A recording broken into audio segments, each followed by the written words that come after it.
Bunga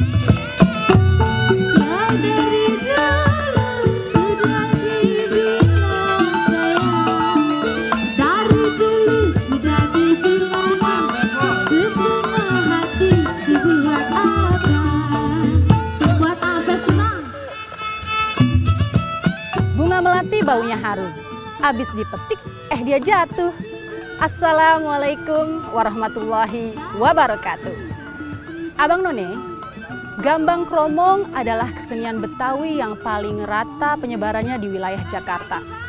Menurut Lembaga Kebudayaan Betawi, setidaknya ada 250 sanggar gambang kromong yang tersebar di wilayah tanah Betawi. Gambang kromong adalah perpaduan alat musik pukul dan gesek yang juga merupakan perpaduan musik pribumi dan Tionghoa. Permainan musik ini dimainkan secara harmonis dan biasanya membawakan lagu-lagu yang gembira. Bagaimana asal-usul dari alat musik gambang kromong ini sendiri?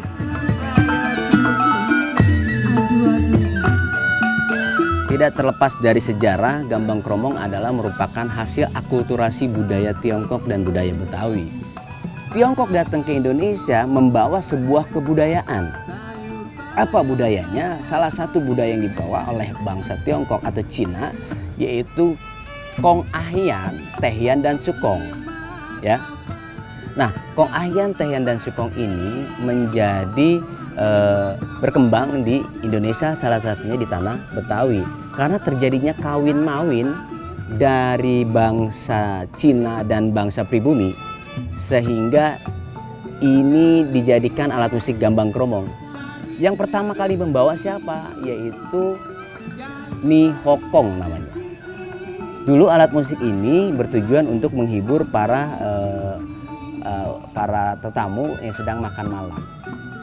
Nah, akhirnya menjadi satu budaya akulturasi budaya Cina dan budaya Betawi dengan lagu-lagunya, yaitu seperti lagu klasik misalkan.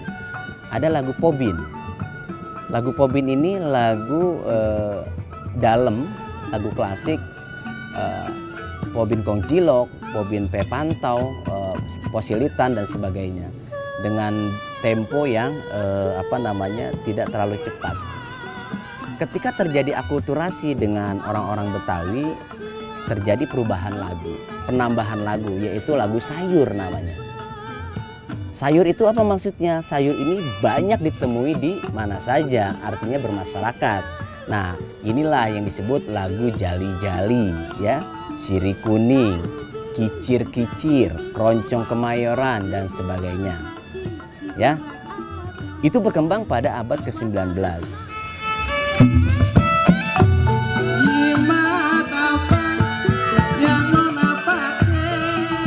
Dulu itu istilahnya grupnya sedikit tapi panggilannya banyak. Dalam sebulan itu mereka berhenti hanya 1 malam. Bayangkan, jadi setiap hari itu main. Jadi secara ekonomis gitu loh, itu memang bisa mencukupi gitu, apalagi dengan banyaknya profesi pementasan gitu loh. Ramat apa dikali Pada awal perkembangannya, gambang kromong itu cukup banyak ditanggap sama masyarakat untuk acara-acara hajatan, kawinan, dan juga kriaan lainnya.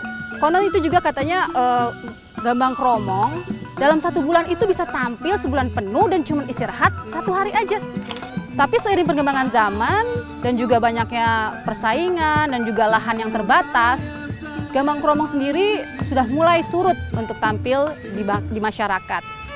Setelah di tahun 1970-an, gambang kromong ini berkembang menjadi gambang kromong modern.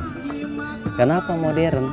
Karena itu sudah dicampur atau dikolaborasi dengan alat musik yang namanya keyboard, bass, saksofon dan sebagainya. Nah, siapa yang mendobrak ini gambang kromong modern? Yaitu Babe Binyamin Sueb, salah satu tokoh yang memperkenalkan gambang kromong modern. Ini yang disebut gambang kromong modern. Kenapa? Karena dari tangga nadanya sudah mulai berkembang. Kalau di zaman itu tangga nadanya masih pentatonis Cina lama, ya. Pentatonis Cina lama itu Pentatonis itu 5 ya, 5 nada, hanya 5 nada. Do, mi, sol, la gitu ya. Jadi tangga nadanya belum berkembang, sehingga dikembangkan oleh di tahun 70 itu akhirnya membuat lagu-lagu modern seperti Hujan Gerimis ya, terus apalagi tuh Kembang Jatuh dan sebagainya. Nah, itu bicara tentang gambang kromong. Akhirnya gambang kromong itu menjadi satu ciri khas dari orang-orang Betawi ya, karena hasil akulturasi tadi tuh antara orang Cina dan Betawi, jadilah satu kebudayaan Betawi gitu kira-kira.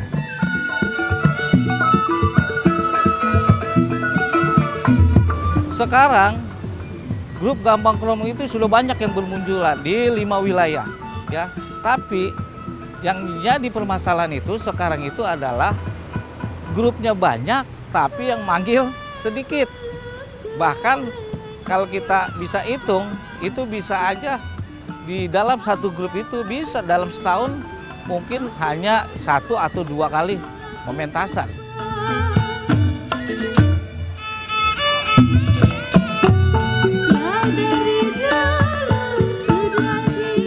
Saya lihat saat ini mayoritas sanggar gambang kromong grup-grupnya itu anak muda semua, dan saya lihat beda-beda walaupun masih ada yang sama 1-2 orang dicabut sana cabut sini, tapi secara umum saya perhatikan sekarang sudah berbeda pemain musiknya. Upaya berbagai pihak untuk menjaga, melestarikan dan juga mengembangkan budaya gambang kromong ini tentunya tidak terlepas dari juga peraturan daerah yang ada di nomor 4 tahun 2015. Berbagai pihak itu harus terlibat di sini. Pemerintah sendiri menyediakan fasilitas untuk tampil dan pembinaan, pelatihan agar seni gambang kromong ini tetap eksis di masyarakat.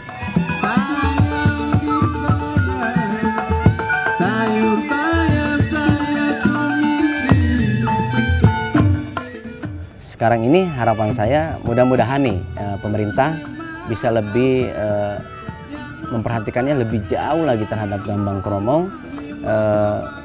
Kalau bisa memang lebih ke mancanegara ya, walaupun sebenarnya sudah ke mancanegara.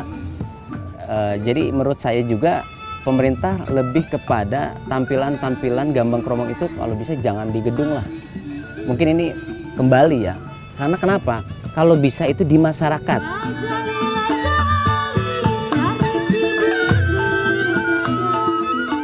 Apa yang LKB lakukan? Kami berkomunikasi dan memberikan rangsangan ke mereka untuk membuat inovasi-inovasi kekinian. Misalkan dengan beberapa sanggar kita memberikan sedikit ada stimulus lah untuk jingle-jingle yang coba untuk dibuat oleh mereka gitu.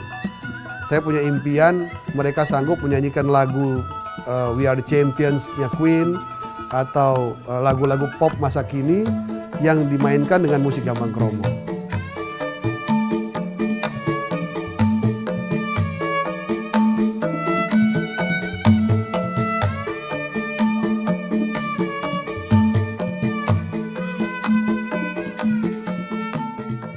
Gambang kromong ya bukan hanya cuman pementasan aja kita buat, tapi juga kita bikin lomba, pelatihan, ya yang mana kami selenggarakan. Warga negara asing WNA pernah kita latih. Setelah begitu dia udah bisa, udah mahir, setelah itu kita bikin pementasan di hadapan para duta-duta besar. Banyak para pekerja seni atau pegiat seni yang memiliki latar belakang ketertarikan terhadap seni gambang kromong. Untuk itu, Pemprov DKI Jakarta sedianya memberikan fasilitas lebih kepada kesenian ini. Gambang kromong saat ini sudah tersedia sebanyak 2 set di Pemprov DKI Jakarta, khususnya untuk kawasan di Jakarta Selatan. Semua pihak, khususnya para pegiat seni budaya, pemerhati seni budaya, atau penikmatnya bisa belajar banyak berkaitan tentang sejarah bagaimana gambang kromong itu dibuat, bagaimana itu bisa terjadi, dan bahkan berlatih bagaimana menikmati seni budaya Betawi, yaitu gambang kromong. Kecintaan terhadap budaya Betawi tentunya harus diiringi dengan komitmen yang tinggi dan rasa tulus dari hati. Agar kesenian budaya Betawi kita tidak mudah tergerus dan juga pupus. Bawa sumpit untuk makan mie, si Ida marah kesiram kecap. Saya pamit sampai di sini, kalau ada salah mohon maaf. Wassalamualaikum warahmatullahi wabarakatuh. Yayasan Benyamin Sueb selalu kita punya visi dan misi. Visi dan misinya lah promosi dan pemasaran seni budaya Betawi. Tentunya ya Yayasan Benyamin Sueb nggak lepas bekerja sama dengan pihak-pihak, ya misalnya dengan ya sanggar-sanggar, terus LKB tentunya, lembaga kebudayaan Betawi. Dari situlah kita berkomitmen, ayo dong bahwa gimana nih kesenian Betawi ini jangan sampai punah, jangan sampai hilang begitu aja. Dari situ kita membuat pelatihan-pelatihan. Mau yang namanya dari Tanjidor, Lenong, Gambang Kromong, dan lain-lainnya, kita selalu membuat pelatihan. Habis dari pelatihan, mau kemana nih kita nih? Dengan berkomitmen dengan teman-teman, kita harus membuat, ayo kita buat lomba yuk. Gitu. Nah setelah perlombaan, tentunya dong, nggak hanya sekedar lomba aja. Pasti nanti ada pagelaran-pagelaran yang, ya mungkin pagelaran yang lebih akbar lagi, yang lebih dahsyat lagi, entah di ulang tahun kota Jakarta.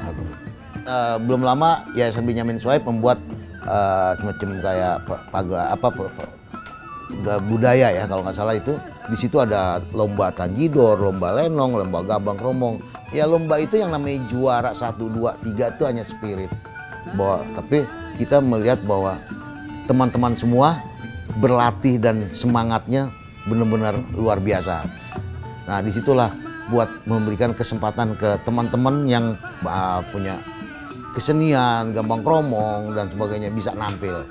Terutama saya Yayasan Benyamin Sueb bahwa alhamdulillah selama ini kita selalu berkomitmen bahwa visi dan misinya adalah mempromosikan dan pemasaran budaya tersebut. Budaya